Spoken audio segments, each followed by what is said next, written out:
नमस्कार दोस्तों, स्वागत है आप सभी का आपके अपने YouTube चैनल जे इस टॉपिक स्टडी पर। तो दोस्तों, आज की वीडियो में हम लेकर आए हैं प्रश्नावली 3.1। इसके पहले की वीडियो में हम आपको थर्ड चैप्टर का पूर्ण विस्तार से फुल इंट्रोडक्शन दे चुके हैं।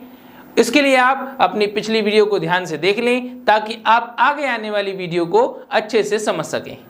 ओके, तो इसी के साथ हम चलते हैं अपने सवाल पर। तो सवाल में सबसे पहले कहा गया है कि निम्न समस्याओं में रैखिक समीकरणों के युग्म बनाइए। क्या बनाना है? रैखिक समीकरणों के युग्म। युग्म मतलब जोड़े बनाना है, अर्थात दो समीकरण बनेंगे और उनके ग्राफीय विधि से हल ज्ञात कीजिए। फिर क्या करना है बच्चों? उनको ग्राफीय विधि से उनके हल ज्ञात करना है।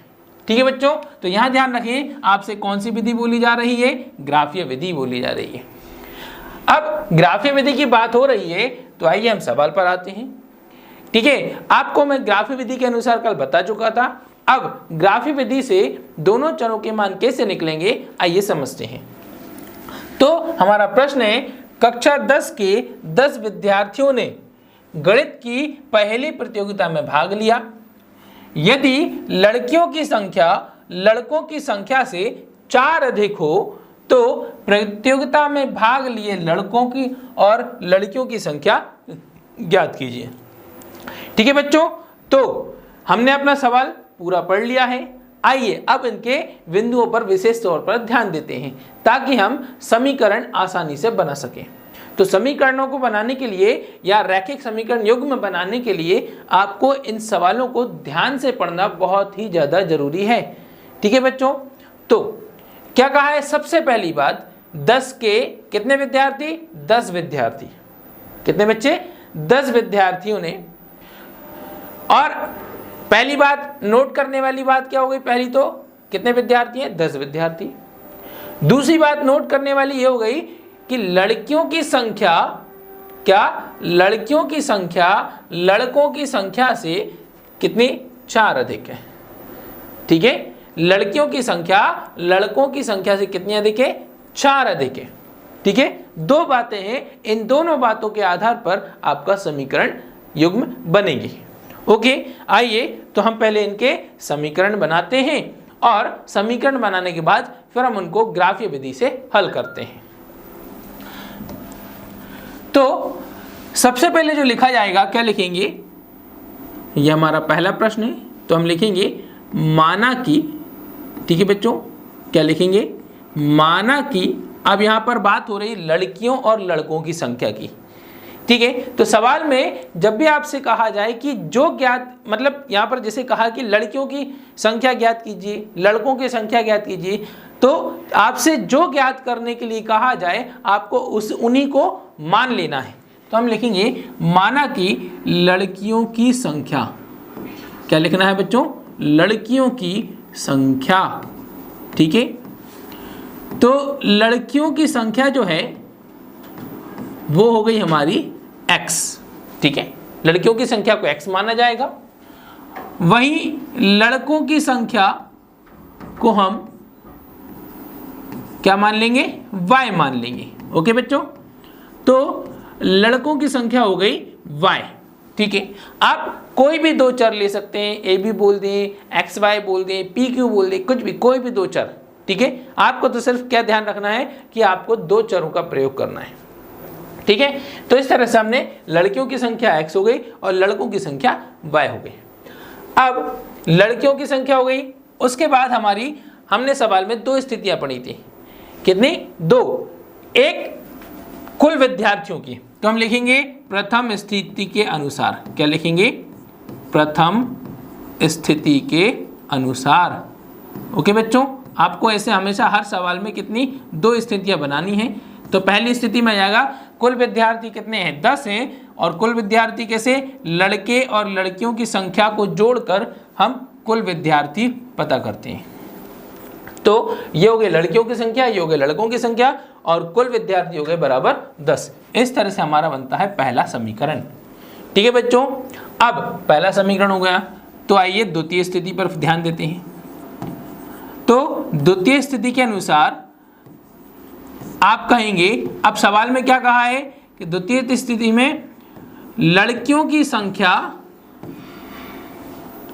की संख्या से 4 अधिक है। ठीक है बच्चों, लड़कों की संख्या से 4 अधिक है, अर्थात दोनों संख्याओं का अंतर जो है वो कितना है, 4 है। कितना है बच्चों, 4। ठीक है, लड़कियों और लड़कों की संख्या का जो अंतर है वो है 4। आप इसको एक तरीके से इस तरह से भी लिख सकते हैं, या ऐसे भी लिख सकते हैं कि लड़कियों की संख्या लड़कों की संख्या से 4 अधिक कही गई है, तो हम लड़कों को भी 4 अधिक कर देते हैं, तो दोनों बराबर स्थिति पर आ जाएंगे। ठीक है बच्चों, क्या हो जाएगा, लड़कियों की संख्या लड़कों की संख्या से 4 अधिक है, तो हम लड़कों की संख्या में 4 जोड़ देते हैं, क्योंकि लड़कियां तो पहले से ही 4 अधिक हैं, तो हमने लड़कों को भी 4 अधिक कर दिया। उससे क्या हुआ कि वे दोनों बराबर स्थिति पर पहुंच गए। y का यहाँ पक्षांतर किया तो y माइनस में आ गया, ये तो इसी तरह से वो बन गया। तो आप चाहें तो इस रूप में भी लिख सकते हैं, और आप चाहें तो डायरेक्ट इस तरह से भी लिख सकते हैं। तो ये आपका समीकरण नंबर 2 हो गया। ओके बच्चों, तो दोनों में से आप कोई भी एक लिख लें। ठीक है, अब ये तो हो गए आपके 2 समीकरण, बहुत ही आसान। अब सवाल में क्या कहा, ग्राफीय विधि से। तो ग्राफीय विधि का तरीका ये है कि सबसे पहले आपको क्या करने हैं, x और y के मान निकालने हैं। क्या करने हैं बच्चों, x और y के मान निकालने। उसका तरीका क्या होगा कि क्या करेंगे, हम लिखेंगे पहले यहाँ पर प्रथम समीकरण लेने पर। क्या लेंगे बच्चों, प्रथम समीकरण लेने पर, ऐसे लिख लिया। अब पहला समीकरण क्या है हमारा, x plus Y is equal to 10। ठीक है, y का पक्षांतर कर दें या x का कर दें, दोनों में से किसी एक का भी आप पक्षांतर कर सकते हैं। तो हमने y का पक्षांतर किया तो 10 माइनस y लिख लिया गया। अब आप यहाँ पर एक बॉक्स बना लें छोटा सा। इसमें आपको क्या करना है, x और y के कम से कम 2 मान आपको निकालने हैं। क्या करना है, x और y के 2 मान निकालने हैं। अब उसके लिए किसी एक चर का मान जो है आपको अपनी कल्पना के आधार पर आपको अपने मन से सोच कर रख देना है। कुछ भी ऐसा, कुछ भी सोचकर कोई भी संख्या 1 2 3 जो आप रखना चाहें, वो धनात्मक भी हो सकती है, ऋणात्मक भी हो सकती है, प्लस में भी लिखी जा सकती है और माइनस में भी लिखी जा सकती है। तो आप उसे इस तरह से अपने मन से कोई भी संख्या ले सकते हैं। मान लें कि आपने y का मान 4 लिया, तो यहाँ y वाले बॉक्स के सामने आपने पहला 4 लिख दिया, तो x is equal to 10 minus y की जगह पर लिख दिया 4 y का मान। तो हल करने पर आपने पाया कि 10 माइनस 4 6। तो इस तरह से आपका x का मान आ जाता है। तो x का मान क्या आ जाता है, 6। तो इसमें कोई बहुत मुश्किल की बात नहीं है, आपको मन से कोई भी संख्या सोचनी है। बस संख्या ऐसी सोचनी है जो आसान हो, बहुत बड़ी ना हो और आपका ग्राफ छोटा बने, बहुत बड़ा ग्राफ ना बने। पहला मान आ गया। फिर दूसरा लेते हैं, एक और मान निकाल लें, तो x is equal to 10 minus Y फिर से लिखेंगे। ठीक है, यहाँ पर आप मान लें कि y जो है आपका 5 है। ठीक है बच्चों, तो y आपने 5 लिया, 10 माइनस y की जगह पर लिख दिया गया 5, तो x is equal to 10 minus 5। तो यहाँ पर x का मान आपका हो गया 5। तो कम से कम 2 मान तो आपको यहाँ पर निकालने ही पड़ेंगे। ठीक है, 2 से ज़्यादा निकाल लें, लेकिन 2 से ज़्यादा निकालने का कोई मतलब नहीं है आपका समय बर्बाद करना है, तो आप 2 मान निकाल लें। इस तरह से पहला समीकरण हो गया। अब फिर ऐसे ही आप क्या करेंगे, द्वितीय स्थिति ले लेंगे। तो द्वितीय समीकरण लेने पर लिखेंगे, तो द्वितीय समीकरण लेने पर। ठीक है बच्चों, तो हमने लिखा द्वितीय समीकरण लेने पर। तो इस तरह से आपको पेपर में, बोर्ड एग्जाम में हल करना है। ठीक है, तो अब द्वितीय समीकरण में आए, तो द्वितीय समीकरण था x minus Y is equal to 4। ठीक है बच्चों, अब क्या किया हमने, माइनस वाली संख्या का पक्षांतर कर दिया, तो माइनस वाला था y को उस तरफ पक्षांतर कर दिया, तो y उस तरफ जाकर हो गया 4 के प्लस में। तो इस तरह से ये स्थिति बनी। फिर हम एक बार और फिर ऐसे ही बॉक्स बना लेंगे। इस प्रकार आप बॉक्स बनाएं, x y लिख लेंगे। फिर वही तरीका जो हमने यहाँ पर पहले समीकरण के लिए किया था कि आपको किसी भी एक चर का मान, हमने y को सिर्फ लिया है तो y का मान ही सोचना है। अगर x को उस तरफ रखेंगे तो y के बराबर में आंसर आएगा, इसलिए सिर्फ x का मान रखना है। तो यहाँ y का मान रखेंगे, मान लें कि y का मान आपने रख दिया -1, ठीक है बच्चों, क्या रख दिया -1। तो मैंने आपको बता दिया है मान जो है आप अपने कल्पना के आधार पर प्लस में भी रख सकते हैं और माइनस में भी रख सकते हैं। तो y का मान हमने -1 रखा तो ये प्लस लगा था और y का मान -1, इस तरह से हमने इसको लिख दिया। तो x is equal to 4 plus minus -1, so x is equal to 4 - 1 3। तो x का मान आपका आ गया 3। ऐसे ही एक बार और लेंगे, ये आपका एक हो गया। दूसरा मान निकालेंगे, दूसरा मान निकालने के लिए फिर से लिखेंगे x is equal to 4 + y। तो अब यहाँ पर आपने मान लें कि आपने लिख दिया 3, y का मान 3 ले लिया, तो x इज इक्वल टू 4 + 3, तो x इज इक्वल टू हो गया 7। तो ये आपका मान आ गया। इस तरह से आप दोनों मान लिख लेंगे, ठीक है बच्चों। अब ये तो आपके इस तरह से दोनों समीकरण युग्मों के लिए x और y के अलग अलग मान आ गए। अब सवाल में कहा था ग्राफीय विधि से हल करना है, तो आइए अब हम इसका ग्राफ बनाते हैं। तो ग्राफ बनाने के लिए आप इस तरह से ग्राफ बनाएंगे, जैसे कि यहाँ आप सामने देख रहे हैं, इस तरह से आपके दो अक्ष होंगे। ये वाला अक्ष जो है आपका x अक्ष कहलाता है, ये वाला जो है आपका y अक्ष कहलाता है। इस बिंदु को, जहाँ ये जो बिंदु आप देख रहे हैं, इस बिंदु को आप जो है क्या कहेंगे, इसका मूल निर्देशांक कहेंगे। क्या कहेंगे? मूल निर्देशांक कहेंगे, क्योंकि यहाँ पर और x तथा y दोनों है, एक दूसरे को 0 पर प्रतिच्छेद करना है, ये उनका मूल बिंदु है, ठीक है। अब मूल बिंदु के x के दाएं तरफ आप देखेंगे, राइट हैंड पर आपको सारे प्लस वाले नंबर दिखाई दे रहे होंगे, वहीं x पर आपको लेफ्ट में आपको सारे माइनस वाले नंबर्स दिखाई देंगे। तो वहीं ये आपको इस तरह से ये y अक्ष दिखाई दे रहा है, ठीक है। तो y अक्ष में आप देखेंगे ऊपर की ओर आपको सारे प्लस वाले नंबर दिखाई देंगे और नीचे की ओर, जीरो के नीचे की ओर आपको सारे माइनस वाले नंबर दिखाई देंगे, ठीक है। जो हमने उस तरफ में बॉक्स बनाए थे, हम एक बार यहाँ बॉक्स नोट कर लेते हैं ताकि हमें कंफ्यूजन ना हो। इस तरह से आप एक x y दोनों समीकरणों के लिए मान ले लेंगे यहाँ पर। तो हमारे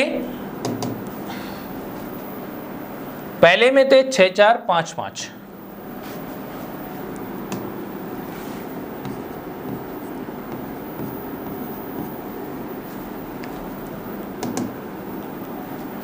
और अगले उसमें थे 3 - 1 7 3, 3 - 1 7 3। तो इस तरह से ये हमारा पहले समीकरण के मान और ये हमारे दूसरे समीकरण के मान। तो यहाँ पर आपको दोनों समीकरणों के मान मैंने यहाँ पर आपको बॉक्स में लिख दिए हैं, ठीक है, ताकि आपको कन्फ्यूजन ना हो ये मान कहाँ से हैं, ठीक है। अब जो दो समीकरण युग्म में से हमने मान निकाले थे, आपको क्या करना है, बारी बारी से x और y के ये जो निर्देशांकों को दर्शाना है, ठीक है। तो आप देखिए सबसे पहले x का मान 6, तो x का मान 6 प्लस की संख्या है, तो आपको ये x अक्ष दिखाई दे रहा है और इस x अक्ष पर प्लस का 6 आपको यहाँ दिखाई देगा। तो ये है आपका प्लस का 6, ठीक है बच्चों, ये आपका प्लस का 6 है। दूसरा y है 4, वो भी प्लस का मान है, क्या है, वो भी प्लस का मान है। तो y है 4, तो 6 से चलना शुरू करेंगे और ये y4, ये आपको यहाँ पर 4 दिख रहा होगा, आप इसी के सामने जाकर बिल्कुल इस तरह से यहाँ पर एक तरह से आप ये इस तरह से बिंदु बना देंगे और इस बिंदु पर आप लिख देंगे 6 और 4, ऐसे ब्रैकेट में लिख देंगे, ठीक है बच्चों। दूसरा फिर x 5 और y भी 5, ठीक है, x 5 और y भी 5 है, तो ये x है 5, ठीक है, और यहाँ से चलना शुरू किए और ये है आपका y का 5, दोनों प्लस वाले नंबर हैं। आप यहाँ से चलना शुरू करेंगे तो इस तरह से आपका ये आता है, तो आप इसको भी 5 और 5 लिख देंगे, ठीक है बच्चों। तो इस तरह से आपका ये दोनों बिंदुओं के निर्देशांक आ गए, दोनों, ठीक है। जो आपने दो मान निकाले थे, ये दोनों के निर्देशांक आपने यहाँ दर्शा दिए। ये निर्देशांक लिखना जरूरी है कि ये बिंदु कौन से निर्देशांकों से, 6 और 4 के लिए, ये बिंदु 5 और 5 के निर्देशांक दर्शाता है। अब इसके बाद क्या करना है, आपको स्केल की सहायता से आपको इन दोनों बिंदुओं को क्या करना है, दोनों बिंदुओं को आपस में मिलाना है। ठीक है बच्चों, तो आप स्केल की मदद से उन दोनों को आप जब ग्राफ कॉपी में बनाएंगे तो बिल्कुल आपको एग्जैक्ट बनेगा। यहाँ पर लाइंस वगैरह नहीं है तो थोड़ी सी आपको आगे पीछे हो सकती हैं जब आप ये इस तरह से आप इनको मिलाएंगे। ठीक है, तो दोनों बिंदुओं को आपको यहाँ से इस तरह से ऐसे लाइन खींचनी है। ठीक है बच्चों, ये आपने स्केल की सहायता से आपने क्या किया, जो दो बिंदु आए थे दोनों बिंदुओं को आपस में इस तरह प्रकार मिला देना है। ध्यान रखें, जब आप पहले युग्म का मतलब जो पहला समीकरण था उस पहले समीकरण के जो दोनों बिंदु दर्शाए, जल्दी से पहले इन दोनों को मिला दें, उसके बाद दूसरे समीकरण के बिंदुओं को दर्शाएं। आइए दूसरे समीकरण को लिखते हैं। तो दूसरा क्या है, 3 और -1, तो x पर 3 ये है। ठीक है बच्चों, और y पर -1 आपका ये है। ठीक है, तो यहाँ से इधर चलना शुरू करेंगे, यहाँ से इधर चलना शुरू करेंगे और दोनों एक आमने सामने जाकर इस तरह से मिल जाएंगे। और यहाँ आप लिख देंगे 3 - 1 और उसको ब्रैकेट में लिख देंगे। ठीक है बच्चों, तो ये हो गया आपका पहला निर्देशांक। दूसरा है आपका 7 और 3, तो x पर 7 और y पर 3, तो x पर 7 ये है और y पर 3 ये है। जब आप दोनों को आपस में यहाँ आमने सामने लेकर आते हैं तो दोनों एक तरह से यहाँ एक तरह से मान लो ये इस तरह से आपको क्रॉस करते हैं। ठीक है बच्चों, तो यहाँ पर जब ये दर्शा रहा है तो यहाँ आप लिख देंगे 7 और 3। ठीक है, तो अब ये दूसरा समीकरण जब हमने लिखा तो दूसरे समीकरण से हमने देखा कि एक बिंदु ये आया, दूसरा बिंदु ये आया। फिर वही स्केल लेंगे और स्केल की मदद से आप क्या करेंगे, फिर उन दोनों लाइनों को आपस में मिलाएंगे। ठीक है, तो आप यहाँ जब ये लाइन क्या करना है, लाइन खींचेंगे तो इस तरह से आपके दोनों बिंदु मिलने चाहिए। तो ये हम दोनों लाइन इस तरह से ये दोनों बिंदु मिला देंगे। ठीक है बच्चों, तो जब हमने स्केल की मदद से ये लाइन मिलाई तो अब आपने देखा कि एक रेखा ये बनी, एक रेखा ये बनी। ठीक है बच्चों, अब जो पहली रेखा जो आई थी, पहले वाली रेखा जो आई थी वो किससे आई थी, आपके x + y = 10 इस समीकरण से आई थी। तो इस रेखा पर इस तरह से आप पहले समीकरण को लिख दें। उसके बाद दूसरी रेखा जो आई आपकी, वो रेखा किससे आई है, x - y = 4 इससे आई। ठीक है, तो ये तो हो गया ग्राफ। अब सवाल क्या था, कि सवाल ये था कि उन्होंने ये पूछा है कि लड़कियों की संख्या, क्या बच्चों, लड़कियों की संख्या और लड़कों की संख्या, क्या पूछा है, किनकी संख्या, लड़कियों तथा लड़कों की संख्या। तो लड़कियों की संख्या को हमने कौन से चर से दर्शाया बच्चों, वो दर्शाया है x से, और लड़कों की संख्या को हमने किससे दर्शाया है, वो है हमारा y से। ठीक है बच्चों, तो इस तरह से हमारे ये होते हैं। अब हमने अब ये इनके मान कैसे बताएं कि लड़कियों की संख्या क्या है और लड़कों की संख्या क्या है। तो इसके लिए आप देखिए कि जब जहां पर ये दोनों रेखाएं एक दूसरे को प्रतिच्छेद कर रही हैं, ध्यान देना बच्चों। ठीक है, आपकी अब इंपॉर्टेंट बात आ रही है क्योंकि सवाल का कंक्लूजन निकालने जा रहे हैं।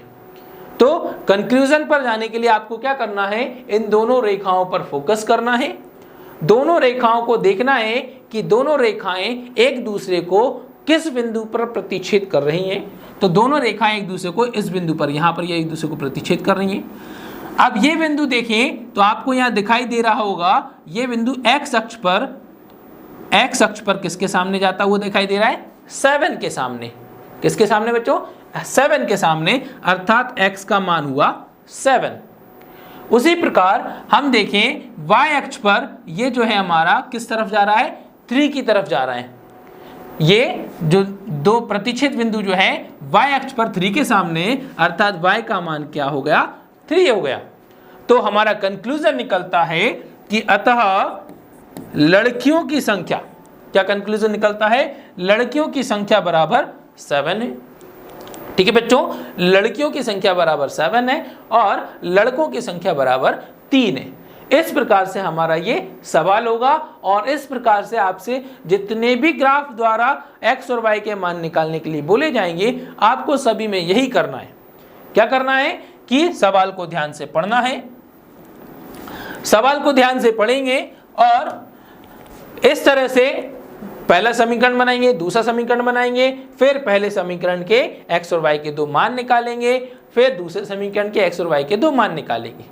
ये पूरी प्रक्रिया करनी है, ठीक है। अगर आपको मार्क्स पूरे चाहिए तो इस आपको पूरा इस प्रकार से आपको लिखना होगा। माना कि जो भी आपसे संख्या पूछी जा रही है उनको मान लिया जाएगा, फिर इस तरह से समीकरण बनाते हुए निकलते जाना है, ठीक है बच्चों। ये पूरी प्रक्रिया आपको बोर्ड एग्जाम के फाइनल एग्जाम में पेपर में आपको लिखना ही है। ये बनाने के बाद फिर आपको ग्राफ बनाना है, और ग्राफ बनाने का तरीका मैंने आपको समझा दिया है किस तरह से आपको ये निर्देशांक दर्शाने हैं। और क्योंकि आपने इसके बारे इससे पहले आपने पिछली क्लासेस के बारे में आपने संख्या रेखाओं को दर्शाने का भी सीखा है, ग्राफ बनाना भी सीखा है, तो बस ग्राफ बनाना आसान काम है, कोई मुश्किल काम नहीं है। बस ये ध्यान रखना है कि जो प्रतिच्छेद बिंदु है x अक्ष पर किसके सामने है तो वो x का मान हो गया, y अक्ष पर जिसके सामने है वो y का मान हो गया। ओके, इस प्रकार से हमारा ये पहला सवाल पूर्ण होता है, ठीक है बच्चों। आई होप आपको समझ में आ गया होगा। तो आइए चलते हैं अब अपने दूसरे प्रश्न पर, ठीक है बच्चों। अब इस प्रश्न में तो बच्चों अब हम अपना आते हैं अपने दूसरे प्रश्न पर। दूसरे प्रश्न में देखिए 5 पेंसिल तथा 7 कलमों का कुल मूल्य 50 रुपए है। 7 पेंसिल तथा 5 कलमों का कुल मूल्य 46 रुपए है, ठीक है बच्चों। क्या है? 5 पेंसिल और 7 कलम, कितनी? 5 पेंसिल 7 कलम का कुल मूल्य 50 रुपए, 7 पेंसिल 5 कलमों का कुल मूल्य 46 रुपए। तो इस सवाल में भी आपको दो स्थितियां स्पष्ट दिखाई दे रही हैं, ठीक है। तो आइए अब मैं आपको इसमें मैं इस सवाल में आपको सिर्फ समीकरण बनाकर दूंगा, ग्राफ आपको आपकी कॉपी में बनाना है। क्योंकि मैं आपको 1 या 10 ग्राफ बनाकर भी दे दूं तो मेरे ग्राफ बनाने से आपको सीखना नहीं आएगा। आप कैसे सीखेंगे? जब आप उसको खुद बनाकर देखेंगे, और इसके बाद भी आपको समस्या आती है तो आप हमें बता सकते हैं, हम आपको फिर से बनाकर दिखा देंगे। तो आइए हम इसके समीकरणों को देखते हैं। तो यहां पर क्या निकालना है, क्या पता करना है? एक पेंसिल का मूल्य और एक कलम का मूल्य, यह आपको ज्ञात करना है, ठीक है। तो जो ज्ञात करना है उनको आपको क्या करना है? मान लेना है, सिंपल सा तरीका। तो क्या लिखेंगे? माना कि अब आपको क्या पता करना है?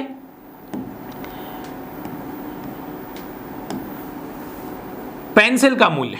तो माना कि एक पेंसिल का मूल्य, क्या बच्चों? एक पेंसिल का मूल्य बराबर x रुपए।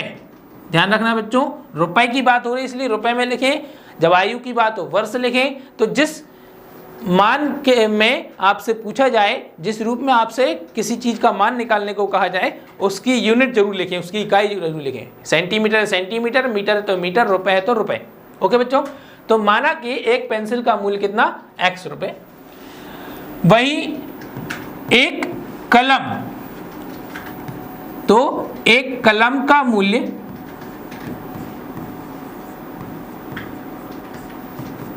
y रुपए, ठीक है बच्चों। इस तरह से आप लिख लेंगे। फिर वही बात प्रथम स्थिति के अनुसार, ठीक है। ये छोटी छोटी बातें हैं जो आपको सवाल में लिखना ही है और प्रैक्टिस में भी आपको लिखना ही है, ताकि आपको हमेशा याद रहे, ठीक है। हम हमेशा क्या गलती करते हैं, या हमारी सोच क्या होती है, बच्चों की सोच क्या होती है कि फाइनल एग्जाम में ऐसा कर लेंगे, फाइनल एग्जाम में लिख लेंगे, लेकिन अक्सर ऐसा नहीं होता है, क्योंकि हम वही करते हैं जो हमारे अभ्यास में होता है, जो हमारी प्रैक्टिस में होता है। इसलिए प्रैक्टिस भी पूरे फॉर्मूले के साथ, पूरे पैटर्न के साथ करते चले, इसलिए सब कुछ लिखना है आपको हमेशा प्रैक्टिस में। तो प्रथम स्थिति के अनुसार, ठीक है, अकॉर्डिंग टू फर्स्ट कंडीशन, ये लिखेंगे। अब पहली स्थिति में क्या कहा है? 5 पेंसिल तथा 7 कलमों का कुल मूल्य 50 रुपए। अब देखिए, एक पेंसिल का मूल्य x रुपए, तो कितनी पेंसिल है? 5 पेंसिल, तो 5 पेंसिल का हो गया 5x 5x, ठीक है, क्योंकि 5 गुना कर दिया। फिर 7 कलम, कितने? 7 कलम, तो एक कलम का मूल्य y रुपए, तो 7 कलम का 7y 7y। और दोनों का कुल मूल्य 5 पेंसिल 7 कलमों का कुल मूल्य कितना है? 50 रुपए है। कितना है बच्चों? 50 रुपए। तो इस प्रकार से इतनी आसानी से यह बन गया हमारा पहला समीकरण। ठीक है बच्चों, आइए तो अब बढ़ते हैं अपने द्वितीय स्थिति में। ठीक है, दूसरे समीकरण की ओर बढ़ते हैं। तो द्वितीय स्थिति में क्या कहते हैं? अब आपको दिमाग में आ गया होगा कि आपको अब क्या लिखना है। आ गया ना? तो अगला है 7 पेंसिल। तो भाई एक पेंसिल की कीमत x, तो 7 पेंसिल की 7x। एक कलम की y, तो कितनी कलम? 5 कलम, तो 5y। दोनों की कुल कीमत कितनी भाई? वो हो गई 46। तो इस तरह से आपका बना ये दूसरा समीकरण। ठीक है बच्चों, तो अब आपको यहाँ पर इस सवाल में दोनों समीकरण समझ में आ गए होंगे। अब फिर ठीक उसी प्रकार से जिस प्रकार से आपने पहले समीकरण में और दूसरे समीकरण के दो मान निकाले थे, आपको वही पहला समीकरण लेकर उसके 2 मान निकालने हैं, फिर दूसरा समीकरण लेकर 2 मान निकालने हैं और उन मानों को ग्राफ में निर्धारित करके उनको दर्शाकर आपको x और y के मान ज्ञात करने हैं। तो आई होप, मुझे पूरी उम्मीद है आपसे आप इस सवाल के ग्राफ को आसानी से हल कर लेंगे। ओके बच्चों, तो अब हम बढ़ते हैं अपने अगले सवाल की ओर। तो भाई पिछले वीडियो में हमने आपको बता चुके हैं, अब वही चीज आप यहां पर आ गई है कि भाई क्या है हमारा दूसरा प्रश्न? अनुपातों a1 a2, a1/a2, v1/v2 और c1/c2 की तुलना कर ज्ञात कीजिए कि निम्न समीकरण युग्म द्वारा निरूपित रेखाएं एक बिंदु पर प्रतिच्छेद करती हैं। ध्यान देना भाई, एक इंपॉर्टेंट क्वेश्चन है, 1 मार्क का ऑब्जेक्टिव तो आपको आना ही वाला है। और अब यहां पूछ रहे हैं प्रतिच्छेद करती हैं, समांतर है अथवा संपाती हैं। ठीक है, आपको क्या बताना है? प्रतिच्छेद करती हैं, समांतर है, संपाती हैं। मतलब अब यहाँ पर बात आ रही है ग्राफ की। ठीक है, तो अनुपातों की तुलना करनी है। क्या करना है आपको? तुलना करनी है। ठीक है, तो एक एक करके हम, आपके पास यहाँ 3 सवाल हैं, हम एक एक करके हल करते हैं। ठीक है, आइए देखते हैं हम अपना पहला प्रश्न। तो पहला प्रश्न कहता है 5x - 4y + 8 = 0, 7x + 6y - 9 = 0। ठीक है, तो ये हमारा पहला प्रश्न है। ठीक है, अब क्या करेंगे? पहले प्रश्न को हल करेंगे तो सबसे पहले तो आप क्या करें? दोनों समीकरण लिखिए। तो समीकरण तो आपके सामने यहाँ लिखा है। ठीक है बच्चों, समीकरण आपको आपके सामने लिखा है। जब हल करेंगे तो समीकरण नोट कर लेंगे। उसके बाद आप क्या करेंगे? ऐसे लिखेंगे a1 a2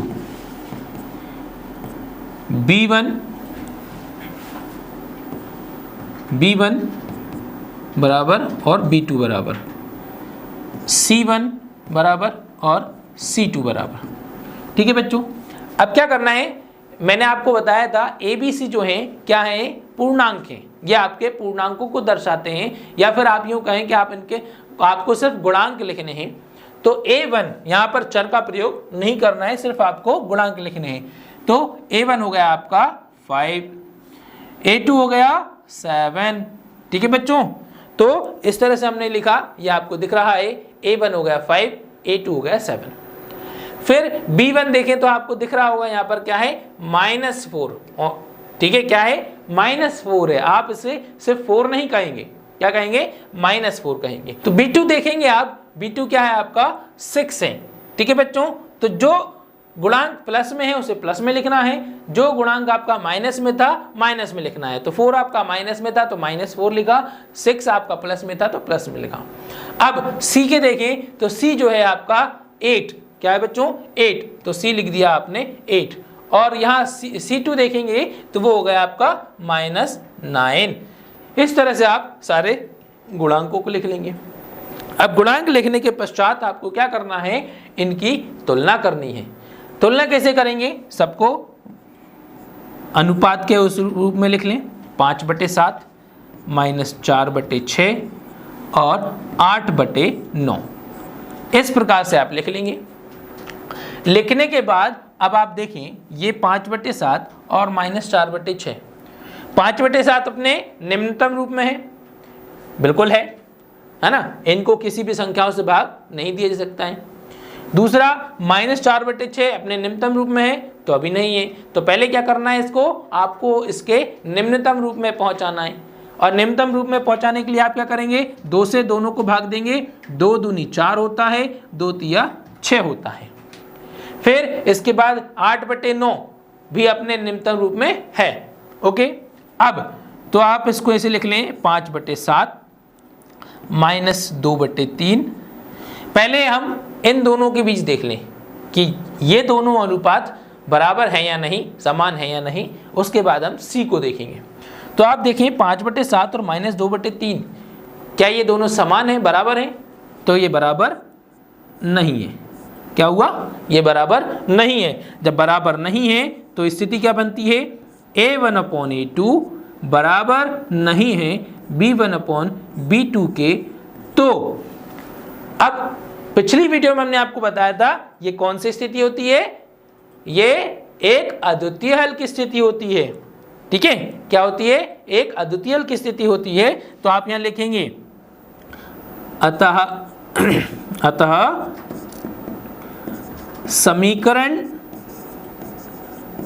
समीकरण निकाय युग्म का, क्या लिखेंगे, समीकरण निकाय युग्म का एक अद्वितीय हल है। क्या है, एक अद्वितीय हल है।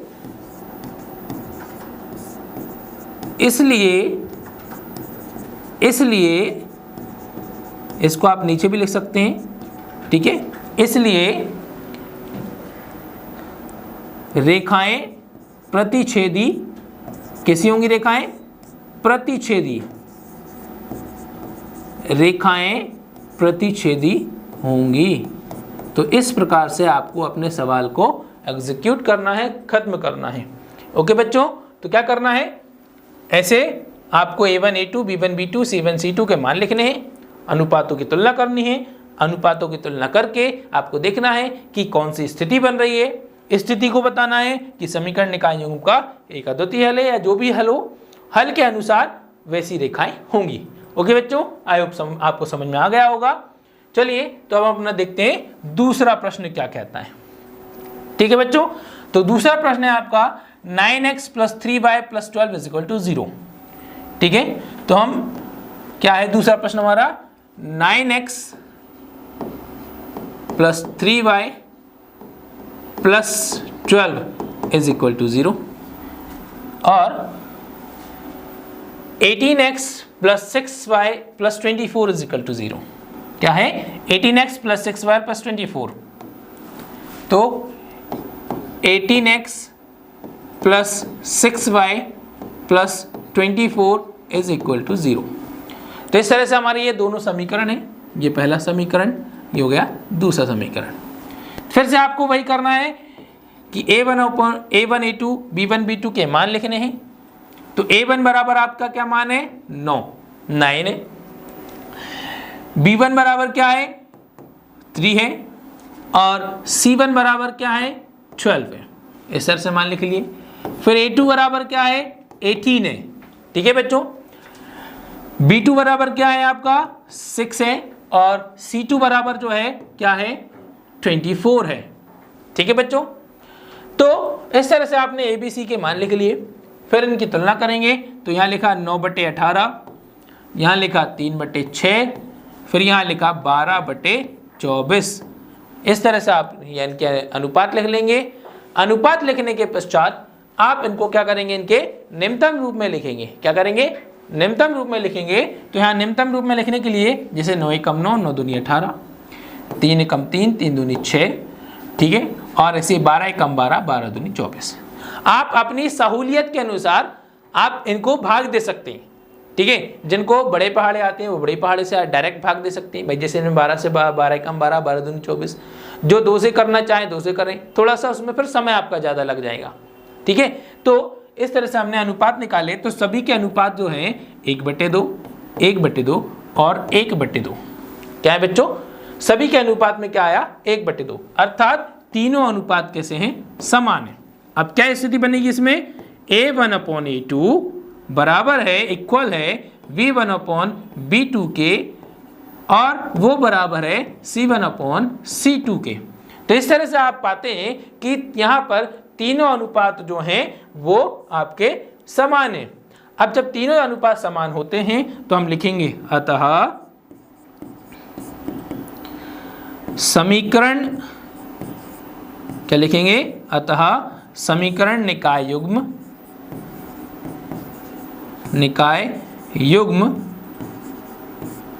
के अपरिमित रूप से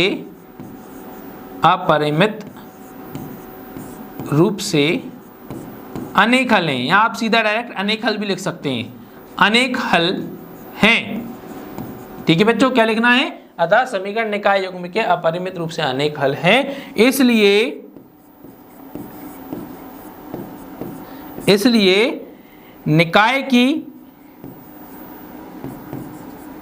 निकाय की या सीधा लिख सकते हैं आप कि इसलिए रेखाएं, क्या लिखेंगे, रेखाएं संपाती होगी। कौन सी होगी, रेखाएं कैसी होंगी, संपाती होगी।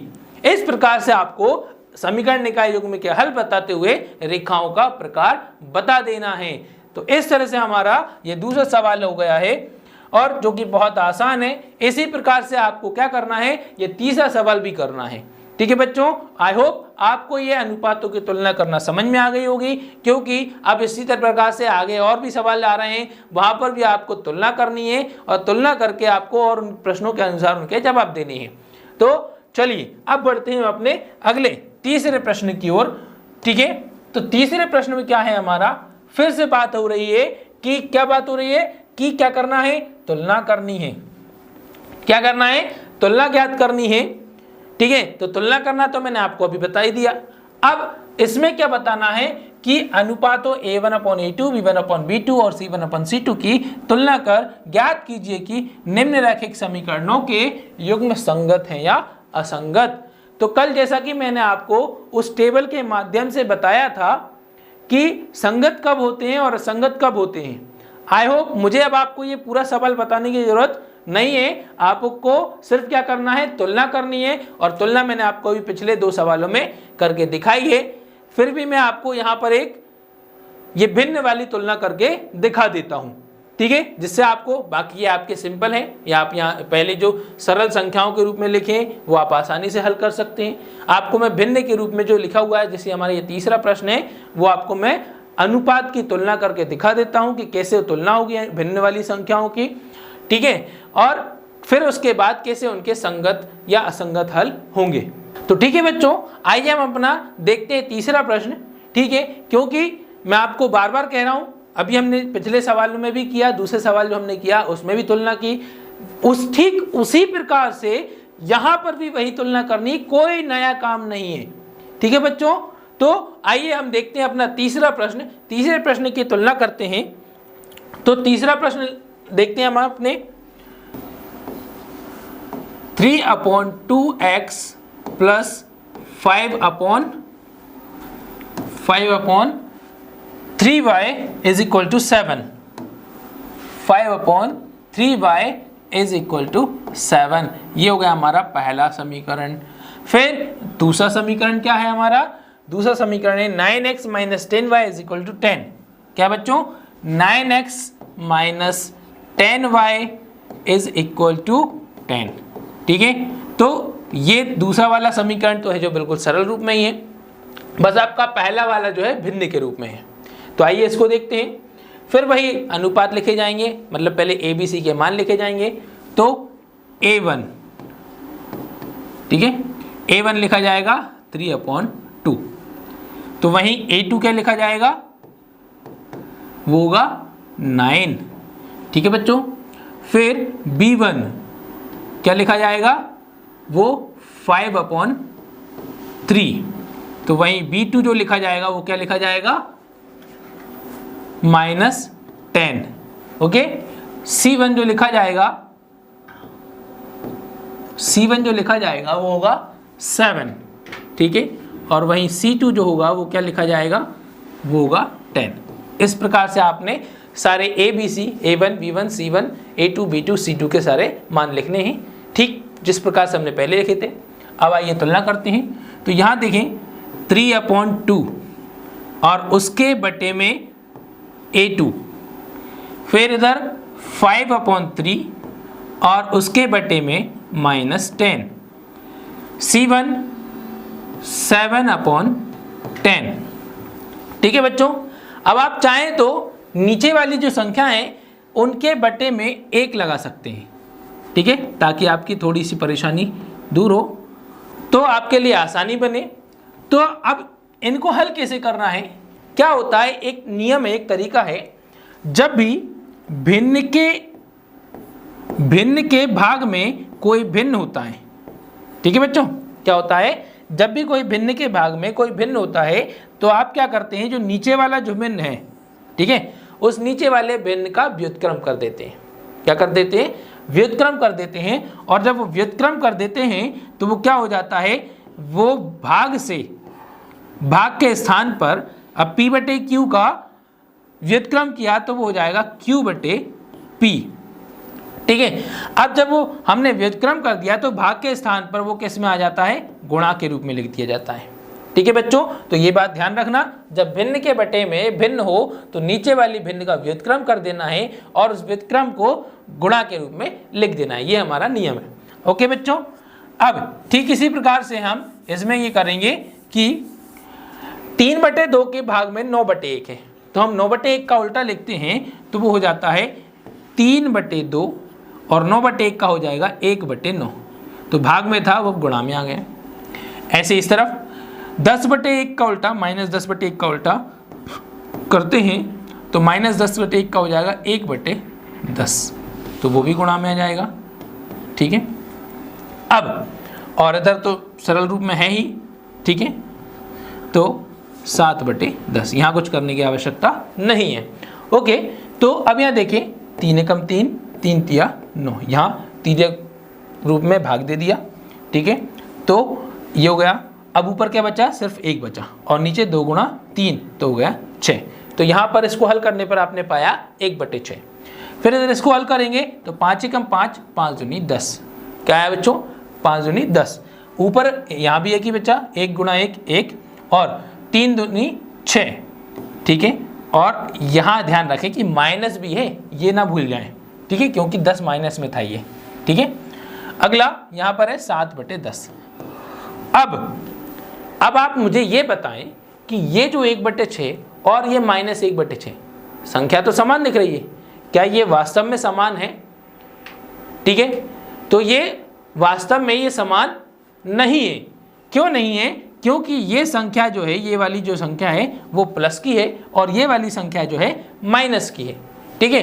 तो यूँ कह सकते हैं कि ये दोनों संख्याएं जो हैं, इन दोनों में जमीन और आसमान का फर्क होता है, क्योंकि प्लस एक अलग चीज़ है और माइनस एक अलग चीज़ है, ठीक है। तो ये प्लस की संख्या है और ये माइनस की संख्या है, अतः ये दोनों बराबर नहीं है।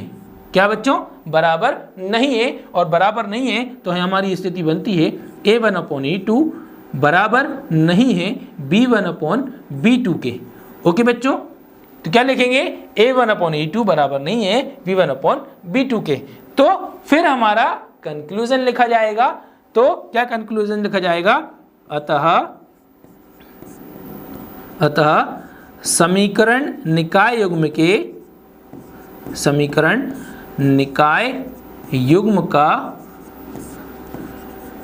युग्म का एक अद्वितीय हल है। क्या लिखेंगे, एक अद्वितीय हल है, ठीक है बच्चों। तो एक अद्वितीय हल लिखा जाएगा।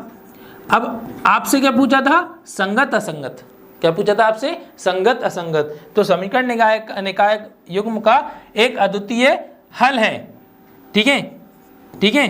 तो अब हल है, क्या कह रहे हैं, हल है, अर्थात निकाय कैसा है, इसलिए निकाय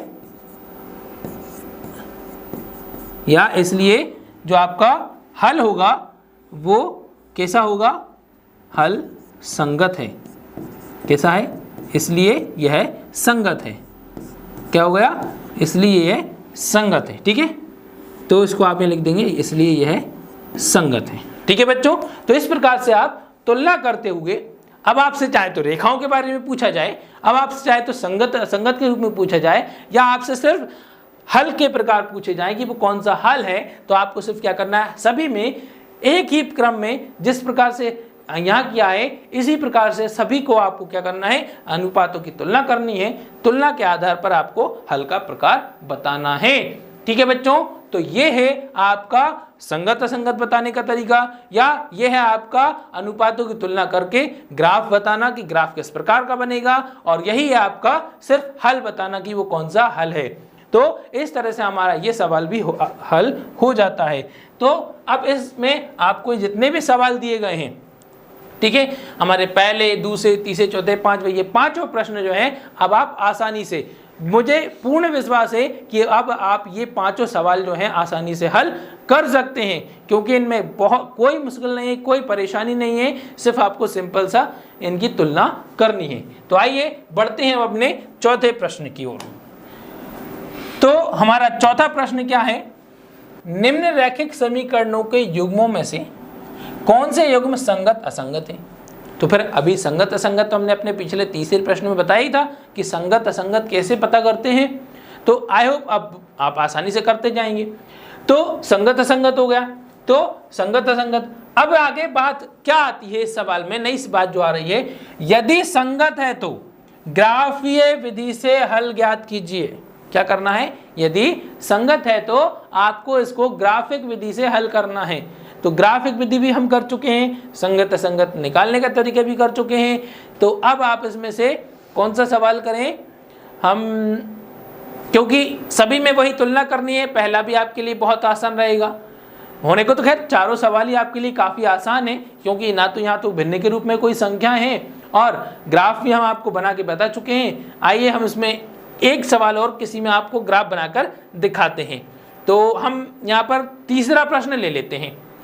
ठीक है, तीसरे प्रश्न में मेरे ख्याल से आपको तीसरा और चौथा प्रश्न जो है जिसमें आपको थोड़ी संख्याएं ज़्यादा दिख रही हैं, थोड़ा सा आपको कैलकुलेशन में आपको थोड़ा सा टाइम लगेगा इनमें। ओके, तो हम देखते हैं, आपको तीसरा प्रश्न देखते हैं कि पहले तो क्या करना है, तीसरे प्रश्न को हम क्या करते हैं, संगत और संगत का पता करते हैं। ठीक है, अब तीसरे में संगत असंगत पता करें। तो संगत असंगत के लिए फिर वही तरीका कि क्या करना है, आपको उनके अनुपातों की तुलना करनी है। तो आइए तुलना करते हैं। फिर से हम लिखेंगे A1, तो यहां पर A1 क्या हो गया 2, और B1, तो भाई B1 क्या होगा मुझे बताएं आप। तो B1 देखिए आप, यहां लिखा है सिर्फ Y। क्या लिखा है, Y। और जब कोई चर अकेला लिखा है अर्थात उस चर का गुणांक क्या होता है, 1 होता है। क्या होता है बच्चों, 1 होता है। तो B1 हो गया आपका 1। फिर C1, तो C1 आप देखें तो क्या है आपका -6, तो लिखेंगे C1 is equal to -6। Okay, उसके बाद अब देखते हैं अगला समीकरण जो आपका लिखा है 4x - 2y - 4 is equal to 0, तो लिखेंगे A2 is equal to 4, B2 is equal to, तो B2 क्या है -2। ठीक है, y का गुणांक क्या है -2 है। और C2, तो C2 क्या है बच्चों -4, तो -4। अब C2 -4 हो गया। ठीक है, तो अब क्या करेंगे, फिर वही अनुपातों की तुलना, तो लिख लिया जाए। यहाँ लिख लेंगे 2/4, 2/4, 1/-2 और 6/-4। तो पहले हम क्या करें, इनको इनके निम्नतम रूप में लिखें। किस रूप में लिखें बच्चों, इनके निम्नतम रूप में लिखें। तो 2 एकम 2, 2 दूनी 4, तो ये होगा 1/2। यहाँ अपने निम्नतम रूप में है ही। यहाँ देखें 2 तिया 6, 2 दूनी 4 होता है, इससे ज़्यादा छोटा नहीं होगा। तो यहाँ पर अनुपातों की तुलना करने पर हमने पाया कि ये 1/2, -1/2 और -3/2। अब पहले दोनों को चुने, तो पहले दोनों देखने पर आप पाते हैं कि दोनों ही समान नहीं है। क्यों नहीं है बताइए, क्यों नहीं है। तो यहाँ पर उसकी वजह यह है कि ये कौन से प्लस साइन की संख्या है, 1/2 जो है वो प्लस है और ये जो है वो है माइनस में है। और भले संख्या समान हो लेकिन उनके प्लस माइनस अलग हैं तो मतलब वो समान नहीं है, अर्थात यहाँ पर आपकी स्थिति बनती है a1/a2 बराबर नहीं है। ठीक है, इसको बराबर नहीं लिख देंगे, बराबर नहीं है v1/b2 के। तो भाई अब हम बार बार लिखते जा रहे हैं तो अब आपको समझ में आ गया होगा कि ये कौन सी स्थिति है, ये इसके कौन से हल होंगे। तो आप लिख देंगे अतः समीकरण निकाय के, क्या लिखेंगे, समीकरण निकाय के, समीकरण निकाय के अद्वितीय हल क्या है, अद्वितीय हल है। ठीक है बच्चों, कौन सा हल है, अद्वितीय हल है। इसलिए क्या है, ये संगत है। क्या है ये, इसलिए यह संगत है। ठीक है बच्चों, तो इसलिए यह संगत है, तो इसलिए यह संगत है। अब सवाल में कहा है संगत है तो ग्राफिक विधि से हल कीजिए। अब ग्राफिक विधि से हल करने के लिए आपको क्या करना होगा, पहले यहां पर x और y के मान निकालने होंगे। मतलब आप जैसे हमने जिस प्रकार से हमने पहले बॉक्स बनाकर x और y के मान निकाले थे, ठीक उसी प्रकार से आपको यहां पर भी x और y के मान निकालने हैं। तो आइए हम x y के मान निकालते हैं। जैसे कि हमारे समीकरण है 2x + y - 6 = 0। ठीक है, तो 2x + 6y क्या है, 2x + y - 6, 2x + y - 6। ठीक है, तो 2x + y - 6 = 0, ये हमारा पहला समीकरण। और दूसरा क्या है हमारा, 4x - 2y - 4। ठीक है, 4x - 2y - 4, सो 4x माइनस, तो इस तरह से हमारे ये दोनों समीकरण हैं। अब दोनों समीकरण है तो फिर हम क्या करेंगे, एक एक लेकर, ठीक है, एक एक समीकरण लेकर x और y के मान ज्ञात करेंगे।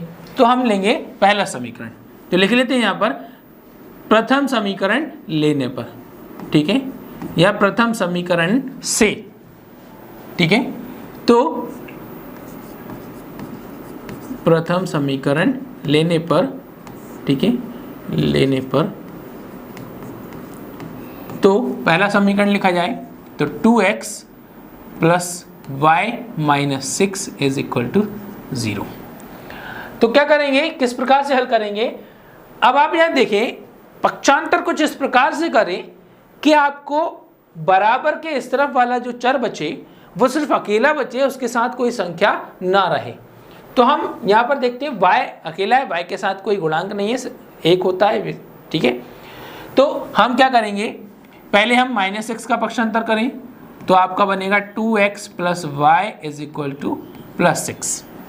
फिर 2x का पक्षांतर कर दें तो y यहाँ पर होगा 6 - 2x। इस प्रकार से आपका एक नया समीकरण बनेगा।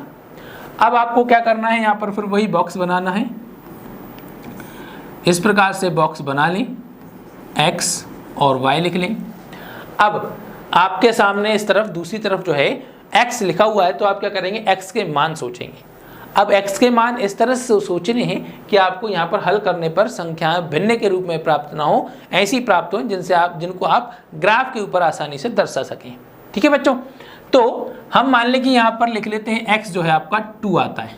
हमने 2 अपने मन से सोचना है, तो हम लिखेंगे 6 - 2 × 2, ब्रैकेट में लिखना है, हमेशा मान को ब्रैकेट में लिखना है। ठीक है, सो y = 6, 2 × 2 4, तो 6 - 4, सो y होता है 2।